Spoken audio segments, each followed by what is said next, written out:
भाइयों नमस्कार।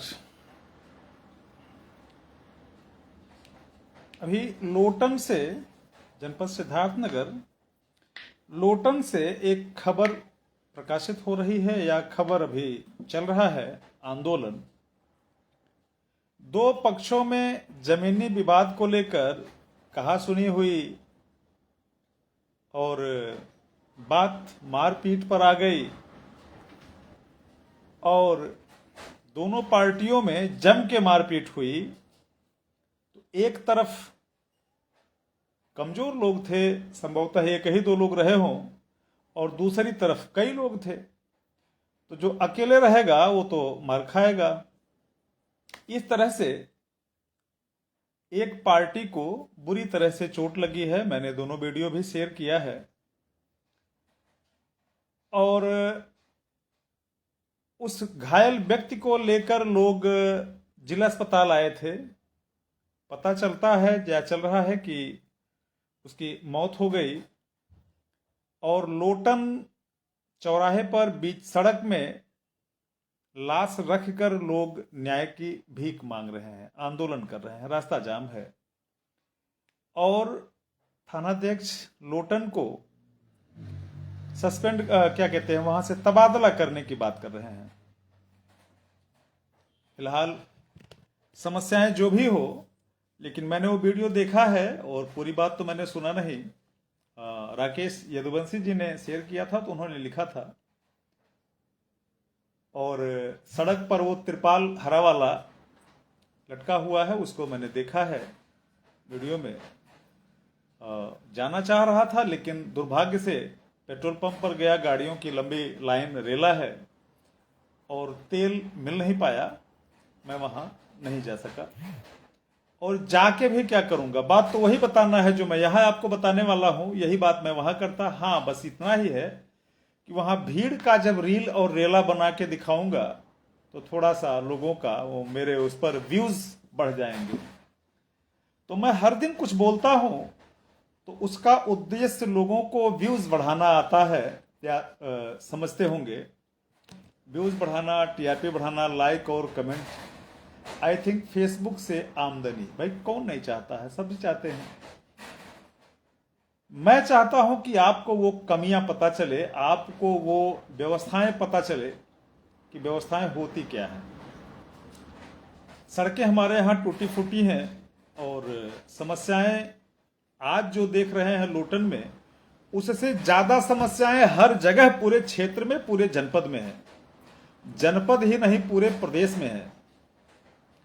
मैं कई गांवों का ऐसा ऐसा कहानी, ऐसी ऐसी घटनाएं जानता हूं। लोग पैसा खर्च किए और यहां आके रिकॉर्ड रूम में नक्शा में खाता नंबर, नाम, नंबर, गाटा संख्या ही बदल ले रहे हैं। हमारे यहां कुछ लोचा हुआ था 86 और 89 नंबर को लेकर। उसमें सुधार चल रहा है। 88 नंबर का चक्रोड है, अब जहां 86 नंबर था वहां 88 नंबर का चक्रोड। अब चक्रोड भी आयताकार, मैंने पहली बार काबिलियत में, हुनर में देखा है। तो ये तमाम तरह की समस्याएं जनता में चल रही हैं। अब इसका निवारण क्या हो? प्रत्येक गाटे के पैमाइश के लिए जनता को 1,000 रुपए का राजस्व जमा करना होता है। अब हमारा खेत या किसी व्यक्ति का खेत कोई बगल वाला बेईमानी करके काट छांट के जोत लिया हो, अब हमको पैमाइश कराना है, 1,000 रुपए लगेंगे। अब इस महंगाई के युग में हो सकता है कि 1,000 की भी व्यवस्था ना कर पाए। 1,000 देने से काम होगा नहीं, उसके बाद भी 2, 4, 10,000, 15,000, 14,000 जो भी हो, वो अलग से देना होता है व्यवस्थाएं। अभी 2 या 3 साल पहले बांसी से एक वीडियो वायरल हुआ था, जो बांसी तहसील अंतर्गत या बांसी विधानसभा अंतर्गत सकारपार क्षेत्र से डुमरिया बुजुर्ग, ये बंजरहा के आसपास है, तो सकारपार, तो डुमरिया बुजुर्ग से कोई बुजुर्ग या काश्तकार खेतों की पैमाइश लेकर तहसील आए, तहसील बांसी, और इन्होंने अपने उस गाटे के पैमाइश के लिए 1,000 का राजस्व दिया। उसके बाद लेखपाल और कानूनगो की टीम गठित हुई। कौन कौन जाएगा पता नहीं है मुझे, वो सिस्टम आप जानिए। तो टीम गठित हुई। टीम ने तय किया कि रुपए टोटल 14,000 देने पड़ेंगे, जिनमें से 6,000 या 8,000 का एक किस्त या 7,000 का एक किस्त काश्तकार ने दे दिया, और दूसरा किस्त देना बाकी था। एक किस्त इन्होंने भुगतान कर दिया और दूसरा किस्त देना बाकी था।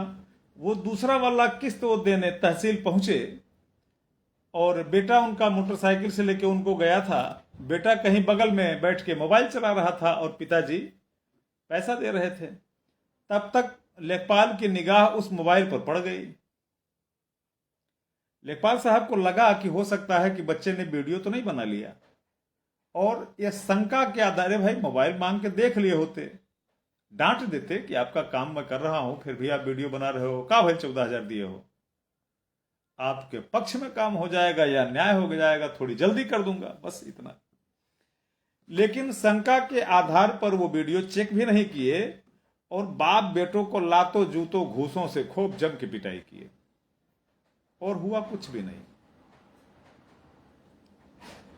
तो मैं बार बार कोशिश करता हूं, लेकिन ये उल जुलूल फिजूल की बातें, अगर मुझे कुछ मिलने वाला नहीं है, कुछ हासिल नहीं हो रहा है, जनता मेरी बात समझ भी नहीं पा रही है,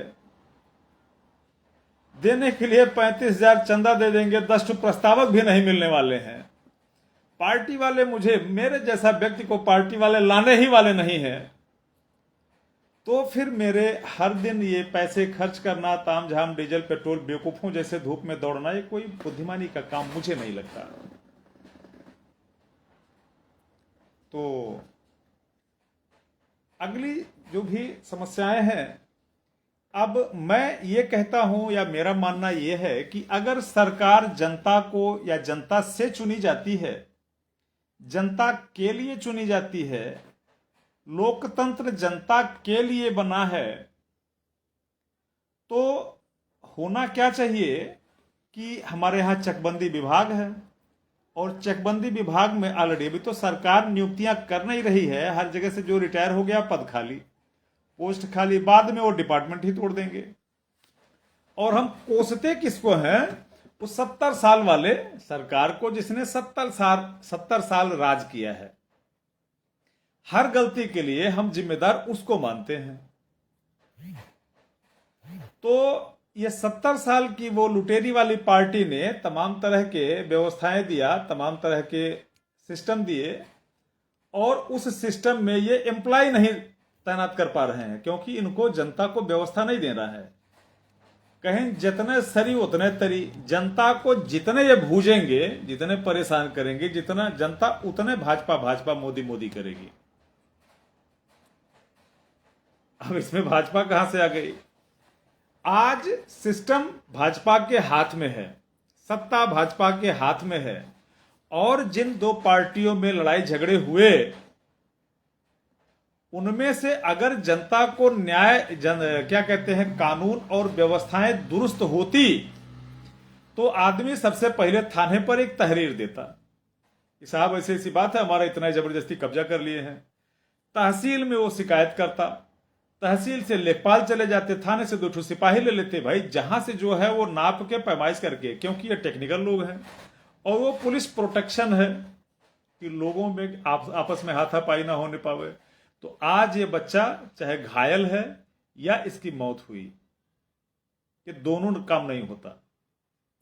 मैं ये कहता हूं कि व्यवस्थाएं हैं, अगर आप अपने तरफ से एक कुशल नेता का चयन कर लो, तो मेरे ख्याल से वो पुराने सिस्टम या एक नई सिस्टम की व्यवस्थाएं हो सकती हैं।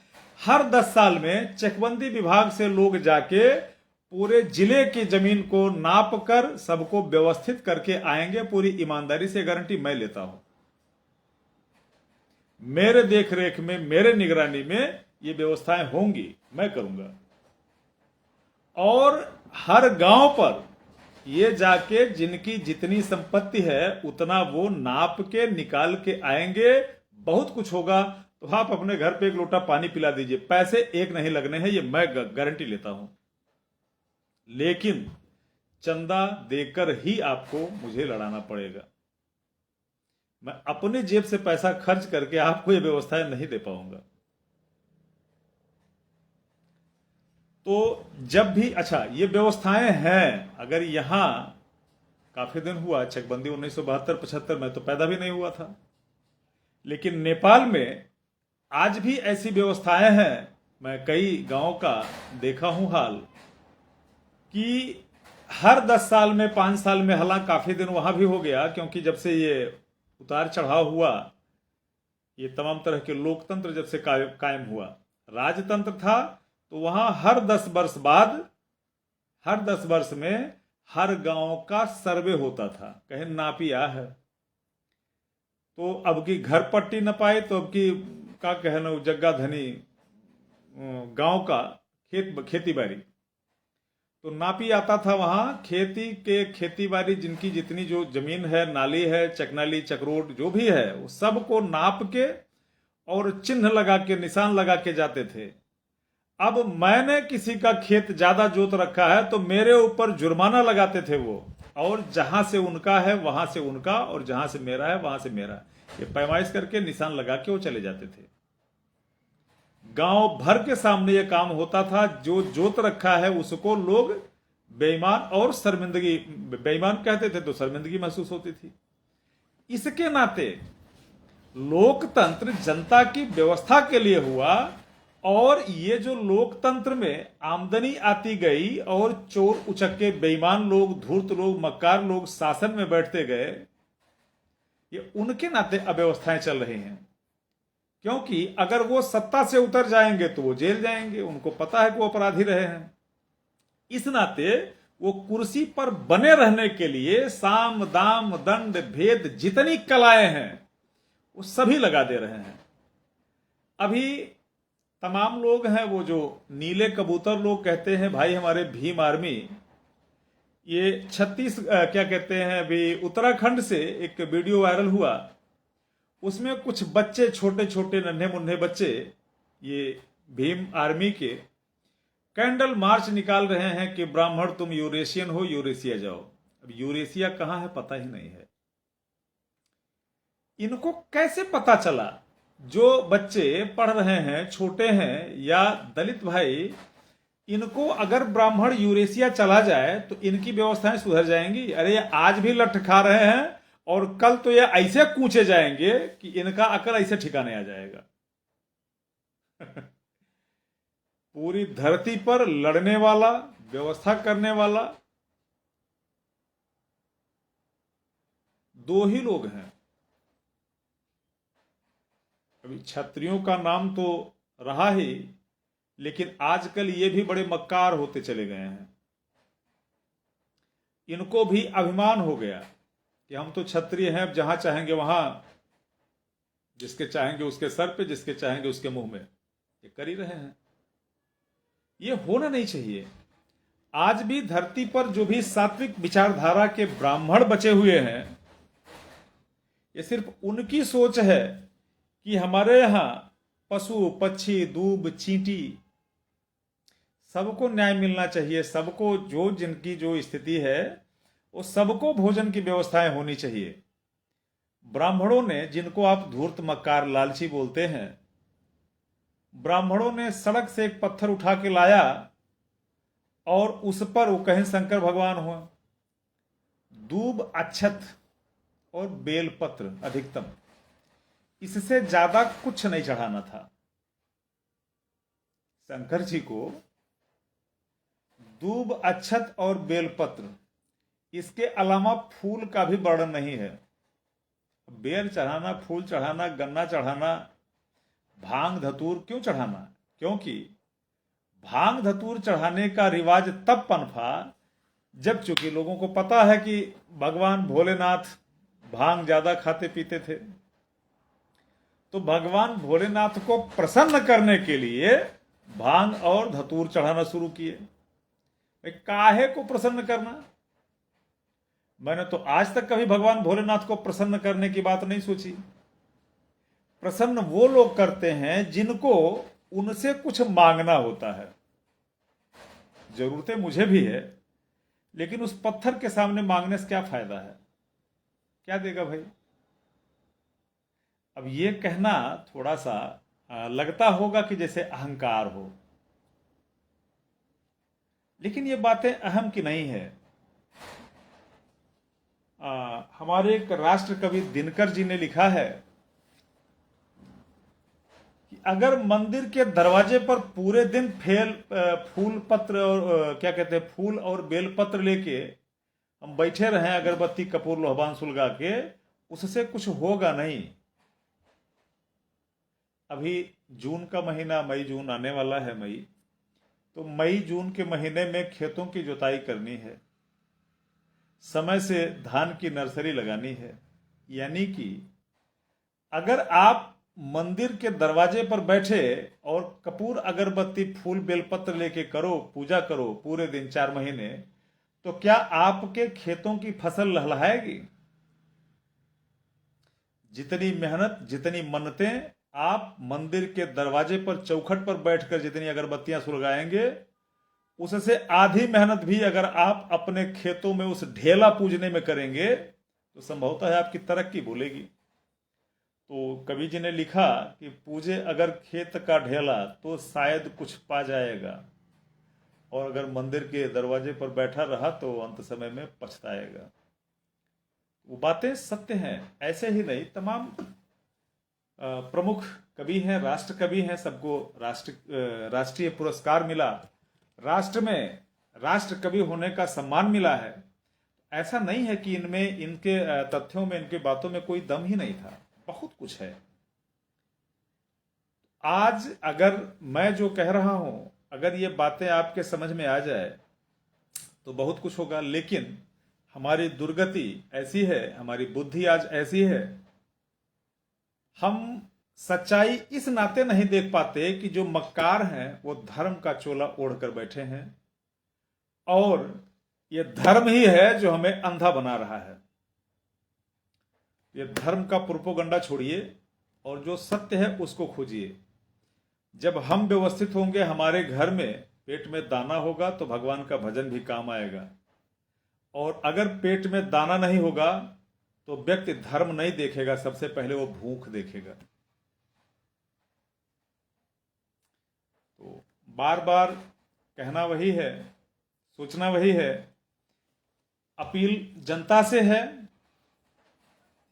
और सूझबूझ से काम जनता को ही लेना है। अगर आपके समझ में बात आ गई तो ठीक है।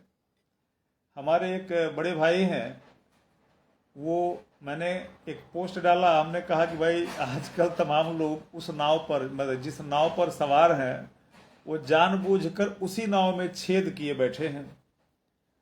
तो भैया जी कह रहे हैं कि मैं आजकल छेद बहुत ज्यादा खोज रहा हूं।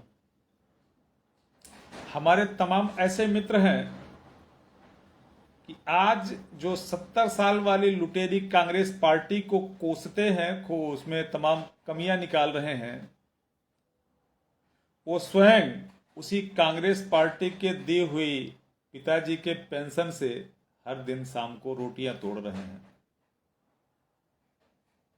और दुर्भाग्य ऐसा रहा कि जो लोग स्वयं लाखों का पेंशन ले रहे हैं उसी कांग्रेस की योजना का, वो भाजपा को गुणगान कर रहे हैं और कांग्रेस को गालियां दे रहे हैं। इसे नमक हरामी कहते हैं। आज के लिए इतना काफी है। शेष अगली बार किसी नए विषय के साथ। तो चलते चलते एक बार फिर से जगह जगह गांव में जमीन के विवाद को लेकर क्या कहते हैं, लफड़े हो रहे हैं, झगड़े हो रहे हैं। अभी हाल ही में इटवा क्षेत्र से कुछ लोगों का झगड़ा हुआ था जमीन के विवाद को लेकर। घर की जमीन दीवाल वाल गिरा के लोग कब्जा कर लिए थे। मेरे पास वो नाम आया था, मैंने फ़ोन भी किया और उन लोगों से पीड़ित से मैं मिला भी, लेकिन मेरे पास तो आज अभी तक ना ऐसा पहचान है कि मैं थाने पर जाऊं और मैं जो कह दूं दरोगा सुन लेगा। अरे अगर सुनना भी होगा तो मेरा नहीं सुनेगा, क्योंकि अभी उसको लगता है मैं तो विपक्ष वाला हूं। जब पार्टी वाले का नहीं सुन रहे हैं, जिनके पास दसों बीसों लाखों या सैकड़ों कार्यकर्ता मौजूद हैं, जब उनकी नहीं सुन रहा है तो मेरे जैसे टुच्चे नेता को कौन सुनता है। इसलिए अगर मेरे पास अगर सामर्थ्य हुआ तो आपको कहीं जाने की जरूरत नहीं पड़ेगी। ये लोग स्वयं आपके घर आके आपको व्यवस्थाएं देंगे। तो मुझे लगता है कि अब मर्जी आपकी है। अगर मुझे चुनना है या मुझे आगे आना है, लाना है, तो आपको 100 रुपये चुनाव का चंदा देना पड़ेगा। अगर आप चंदा देने के लिए तैयार हैं तो मेरे इसी फेसबुक के वॉल पर, जहां प्रोफाइल पिक्चर होता है, उसके पीछे आपको मेरा वो QR कोड दिखेगा, या फिर आप कमेंट करके बताइए, मैं वो व्यवस्थाएं करूंगा। और आपको 100 रुपये देने ही पड़ेंगे, तो ही मैं आगे आ सकता हूं और आपको ये व्यवस्थाएं दे सकता हूं। अगर आपको ये समय से दृढ़ संकल्प या निश्चय ले लीजिए तो ठीक है, वरना आजकल तो अभी पेट्रोल के लाइन में है। अक्टूबर नवंबर दिसंबर में हम खाद की लाइन में थे, आजकल पेट्रोल की लाइन में हैं, और यही जून बीतने दीजिए, हम फिर से DAP और यूरिया की लाइन में होंगे। ये विकास अनवरत जारी रहेगा। साल 2018 से मैं इसे देख रहा हूं, ना इसके मूल्य में कोई कमी आई। हर जगह चोरी घोटाले ये चल ही रहे हैं। दाम बढ़ा के लिया जाता है। दाम कई गुना मूल्य से, जो निर्धारित मूल्य होती है उससे कई गुना MRP इनकी होती है। ये सब घोटाले जनता के साथ ही कर रहे हैं। जनता को वही 5 किलो राशन दे के ये भरमाए हुए हैं, और मूर्ख जनता इस पर लूट रही है, बर्बाद हो रही है।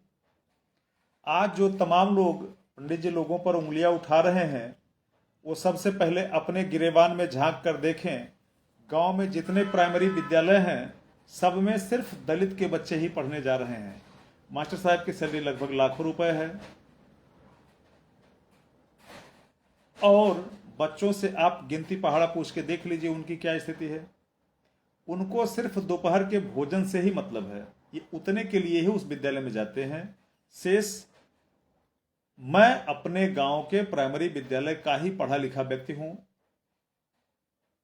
और वहां से निकलने के बाद मैं वही जूनियर, वही सरकारी विद्यालय, वहां से मैंने शिक्षा दीक्षा या अध्ययन किया।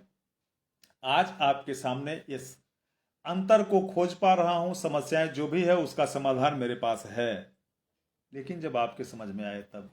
यहां मैं जानता हूं समाधान लेना किसको है। मोदी हैं तो हिंदू हैं, और इधर भाजपा हटी कि छुन्नी कटी। फिलहाल आज के लिए इतना काफी है। जयराम जी की नमस्कार। शेष अगली बार अगले किसी नए वीडियो के साथ। तब तक के लिए जयराम जी की नमस्कार।